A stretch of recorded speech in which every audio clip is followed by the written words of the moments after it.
ओम नमो भगवते वासुदेवाय नमः। आप सभी का मेरे YouTube चैनल भक्ति सागर में पुनः स्वागत है। आज के अपने इस वीडियो में हम पौष मास के 19वें अध्याय का स्मरण करेंगे। आज का अपना वीडियो शुरू करने से पहले आप सभी से विनम्र प्रार्थना है, यदि आप मेरे चैनल पर नए आए हैं और अभी तक मेरे चैनल को सब्सक्राइब नहीं किया है तो व्रत त्योहारों से संबंधित सभी जानकारियां प्राप्त करने के लिए, सभी व्रत कथाएं सुनने के लिए तथा पूरे वर्ष प्रभु भक्ति से जुड़े रहने के लिए कृपया मेरे चैनल को सब्सक्राइब अवश्य करें। वीडियो यदि पसंद आता है तो लाइक एंड शेयर भी करें। आइए आगे का अध्याय शुरू करते हैं। वासुदेव के घर स्वयं पुरुषोत्तम भगवान प्रकट होंगे। उनकी और उनकी प्रियतमा श्री राधा की सेवा के लिए देवांगनाएं जन्म ग्रहण करें। स्वयं प्रकाश भगवान शेष भी, जो भगवान की कला होने के कारण अनंत हैं और जिनके सहस्त्र मुख हैं, भगवान के प्रिय कार्य करने के लिए उनसे पहले ही उनके बड़े भाई के रूप में अवतार ग्रहण करेंगे। भगवान की वह ऐश्वर्य शालिनी योगमाया भी, जिसने सारे जगत को मोहित कर रखा है, उनकी आज्ञा से उनकी लीला के कार्य संपन्न करने के लिए अंश रूप से अवतार ग्रहण करेंगी। श्री सुखदेव जी कहते हैं, परीक्षित, प्रजापतियों के स्वामी भगवान ब्रह्मा जी ने देवताओं को इस प्रकार आज्ञा दी और पृथ्वी को समझा बुझाकर ठाडस बंधाया। इसके बाद वे अपने परम धाम को चले गए। प्राचीन काल में यदुवंशी राजा थे सूरसेन। वे मथुरापुरी में रहकर माथुर मंडल और सूरसेन मंडल का राज शासन करते थे। उसी समय से मथुरा ही समस्त यदुवंशी नरपतियों की राजधानी हो गई थी। भगवान श्री हरि सर्वदा वहाँ विराजमान रहते हैं। एक बार मथुरा में सूर के पुत्र वसुदेव जी विवाह करके अपनी नवविवाहित पत्नी देवकी के साथ घर जाने के लिए रथ पर सवार हुए। उग्रसेन का लड़का था कंस। उसने अपनी चचेरी बहन देवकी को प्रसन्न करने के लिए उसके रथ के घोड़ों की रास पकड़ ली। वह स्वयं ही रथ हाँकने लगा। यद्यपि उसके साथ सैकड़ों सोने के बने हुए रथ चल रहे थे। देवकी के पिता थे देवक। अपनी पुत्री पर उनका बड़ा प्रेम था। कन्या को विदा करते समय उन्होंने उसे सोने के हारों से अलंकृत 400 हाथी, 15,000 घोड़े, 1800 रथ तथा सुंदर सुंदर वस्त्राभूषणों से विभूषित 200 सुकुमारी दासियां दहेज में दी। विदाई के समय वर वधू के मंगल के लिए एक ही साथ शंख, तुरही, मृदंग और दुदुम्बियां बजने लगी। मार्ग में जिस समय घोड़ों की रास पकड़कर कंस रथ हाँक रहा था, उस समय आकाशवाणी ने उसे संबोधन करके कहा, अरे मूर्ख, जिसको तू रथ में बैठाकर लिए जा रहा है, उसके 8वें गर्भ की संतान तुझे मार डालेगी। कंस बड़ा पापी था। उसकी दुष्टता की सीमा नहीं थी। वह भोज वंश का कलंक ही था। आकाशवाणी सुनते ही उसने तलवार खींच ली और अपनी बहन की चोटी पकड़कर उसे मारने के लिए तैयार हो गया। वह अत्यंत क्रूर तो था ही, पाप कर्म करते करते निर्लज भी हो गया था। उसका यह काम देखकर महात्मा वसुदेव जी ने उसको शांत करते हुए कहा। वसुदेव जी बोले, राजकुमार, आप भोजवंश के होनहार वंशधर तथा अपने कुल की कीर्ति बढ़ाने वाले हैं। बड़े बड़े सूरवीर आपके गुणों की सराहना करते हैं। इधर यह एक तो स्त्री है, दूसरी आपकी बहन है और तीसरे यह विवाह का शुभ अवसर है। ऐसी स्थिति में आप इसे कैसे मार सकते हैं? वीरवर जो जन्म लेते हैं उनके शरीर के साथ ही मृत्यु भी उत्पन्न होती है। आज हो या 100 वर्षों बाद जो प्राणी है उसकी मृत्यु होगी ही। जब शरीर का अंत हो जाता है तब जीव अपने कर्म के अनुसार दूसरे शरीर को ग्रहण करके अपने पहले शरीर को छोड़ देता है। उसे विवश होकर ऐसा करना ही पड़ता है। जैसे चलते समय मनुष्य एक पैर जमाकर ही दूसरा पैर उठाता है और जैसे जोंक किसी अगले तिनके को पकड़ लेती है तब पहले की पकड़े हुए तिनके को छोड़ती है, वैसे ही जीव भी अपने कर्म के अनुसार किसी शरीर को प्राप्त करने के बाद ही इस शरीर को छोड़ता है। जैसे कोई पुरुष जागृत अवस्था में राजा के ऐश्वर्य को देखकर और इंद्रादि के ऐश्वर्य को सुनकर उसकी अभिलाषा करने लगता है और उसका चिंतन करते करते उन्हीं बातों में घुल मिलकर एक हो जाता है तथा स्वप्न में अपने को राजा या इंद्र के रूप में अनुभव करने लगता है। साथ ही अपने दृढ़तावस्था के शरीर को भूल जाता है। कभी कभी तो जागृत अवस्था में ही मन उन बातों का चिंतन करते करते तन्मय हो जाता है और उसे स्थूल शरीर की सुधि नहीं रहती। वैसे ही जीव कर्मकृत कामना और कामनाकृत कर्म के वश होकर दूसरे शरीर को प्राप्त हो जाता है और अपने पहले शरीर को भूल जाता है। जीव का मन अनेक विकारों का पुंज है। देहांत के समय वह अनेक जन्मों के संचित और प्रारब्ध कर्मों की वासनाओं के अधीन होकर माया के द्वारा रचे हुए अनेक पाश्चात्य भौतिक शरीरों से जिस किसी शरीर के चिंतन में तल्लीन हो जाता है और मान बैठता है कि यह मैं हूँ, उसे वही शरीर ग्रहण करके जन्म लेना पड़ता है। जैसे सूर्य, चंद्रमा आदि चमकीली वस्तुएं जल से भरे हुए घड़ों में या तेल आदि तरल पदार्थों में प्रतिबिंबित होती हैं और हवा के झोंकों से उनके जल आदि के हिलने डोलने पर उनमें प्रतिबिंब वस्तुएं भी चंचल जान पड़ती हैं, वैसे ही जीव अपने स्वरूप के अज्ञान द्वारा रचे हुए शरीरों में राग करके उन्हें अपना आप मान बैठता है और मोहवश उनके आने जाने को अपना आना जाना मानने लगता है।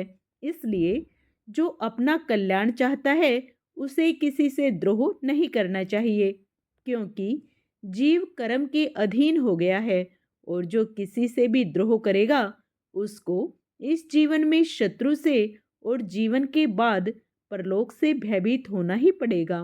कंस, यह आपकी छोटी बहन अभी बच्ची और बहुत दीन है। यह तो आपकी कन्या के समान है। इस पर अभी अभी इसका विवाह हुआ है। विवाह के मंगल चिन्ह भी इसके शरीर से नहीं उतरे हैं। ऐसी दशा में आप जैसे दीन वत्सल पुरुष को इस बेचारी का वध करना उचित नहीं है। आगे का अध्याय हम अपने कल के वीडियो में करेंगे, उसे भी आप अवश्य सुने। जय श्री हरि, जय श्री कृष्ण। पौष मास में सूर्य उपासना का विशेष महत्व है। आइए इसी श्रृंखला में हम सूर्य चालीसा का पाठ करते हैं।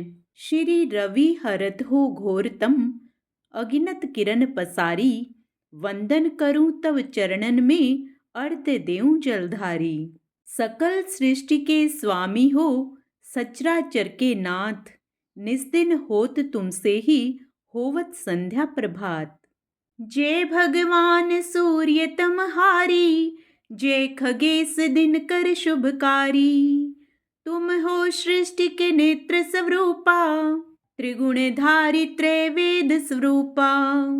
तुम ही करता पालक संहारक, भुवन चतुर्दश के संचालक। सुंदर बदन चतुर्भुजधारी, रश्मि रथी तुम गगन विहारी। चक्र शंख और श्वेत कमल धर, वर मुद्रा सोहत चोटे कर। शीस मुकुट कुंडल गल माला, चारु तिलक तब भाल विशाला। सप्त अश्वरथ अति द्रुतगामी, अरुण साथी गति अविरामी। रक्त वरुण आभूषण धारक, अति प्रिय तोहि लाल पदारथ। सर्वात्मा कहे तुम्हें ऋग्वेदा, मित्र कहे तुमको सब वेदा।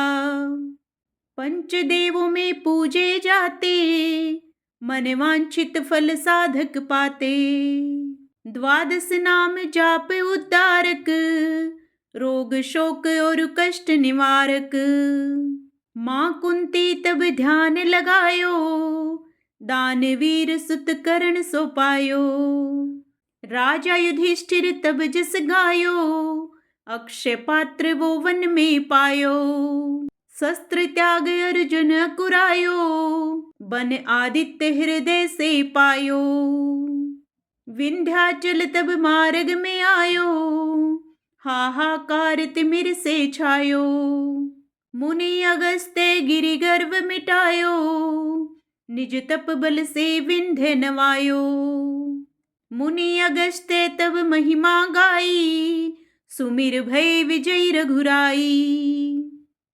तो हे विरोक मधुर फल जाना, मुख में लिन्ही तो हे हनुमाना। तब नंदन शनि देव कहावे, पवन के सुत शनि तीर मिटावे। यज्ञ व्रत स्तुति तुम्हारी कीन्ही, भेंट शुक्ल यजुर्वेद की दीन्ही। सूर्यमुखी खरितर तब रूपा, कृष्ण सुदर्शन भानु स्वरूपा।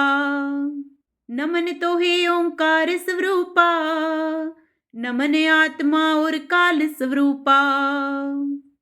दिग दिगंत तब तेज प्रकाशे, उज्ज्वल रूप तुम्ही आकाशे।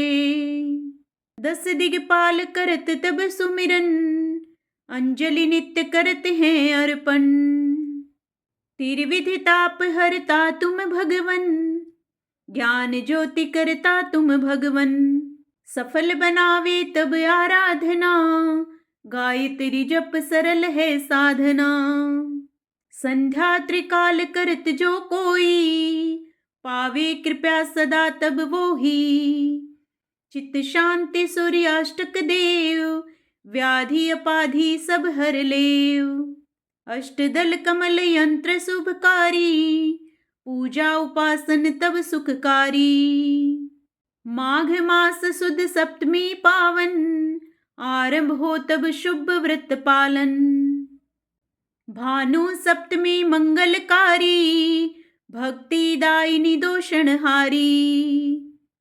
रविवासर जो तुमको ध्यावे, पुत्रादिक सुख वैभव पावे।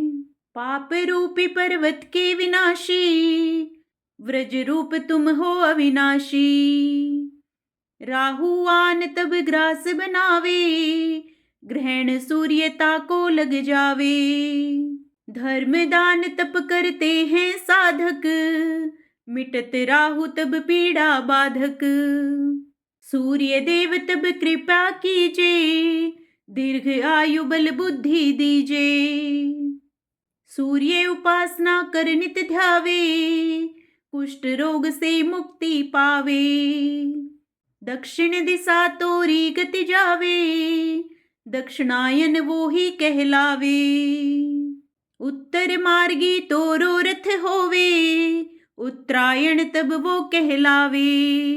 मन और वचन कर्म हो पावन, संयम करता भलित आराधना। भरत दास चिंतन करत, घर दिन कर तब ध्यान। रखियो कृपया इस भक्त पे, तुम्हारी सूर्य भगवान।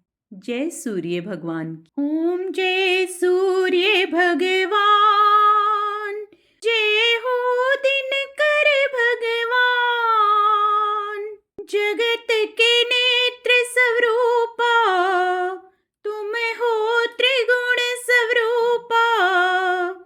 धरत सब ही तव ध्यान। ओम जय सूर्य भगवान। सारथी अरुण है प्रभु, तुम श्वेत कमल धारी। तुम चार भुजाधारी, अश्व है सात तुम्हारे। कोटि किरण पसारी, तुम हो देव महान।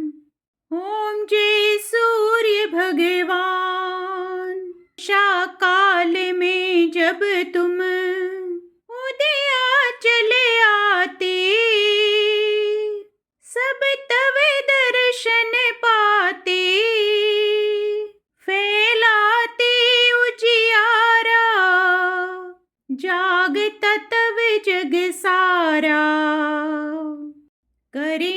सब तव गुणगान। ओम जय सूर्य भगवान।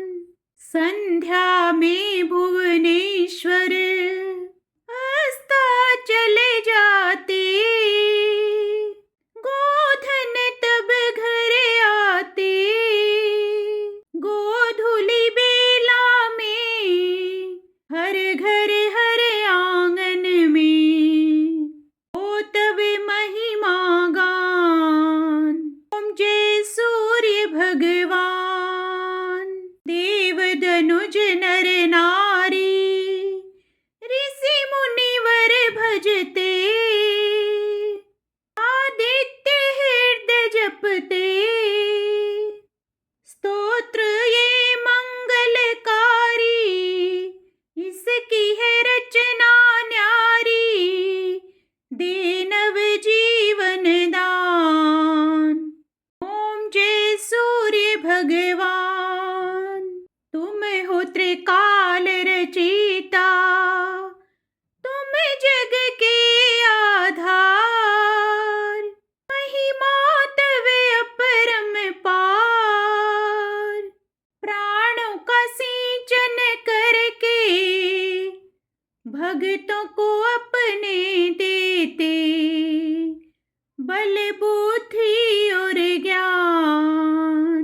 ओम जय सूर्य भगवान। भूचर जलचर खेचर, सबके हो प्राण तुम्ही। सब जीवों के प्राण तुम्ही। वेद पुराण बखाने, धर्म सभी तुम्हें माने। तुम ही सर्वशक्तिमान। ओम जय सूर्य भगवान। पूजन करती दिशाएं, पूजे 10 दिक्पाल। तुम भुवनों के प्रतिपाल। ऋतुएं तुम्हारी दासी, तुम शाश्वत अविनाशी। शुभकारी अंशुमान।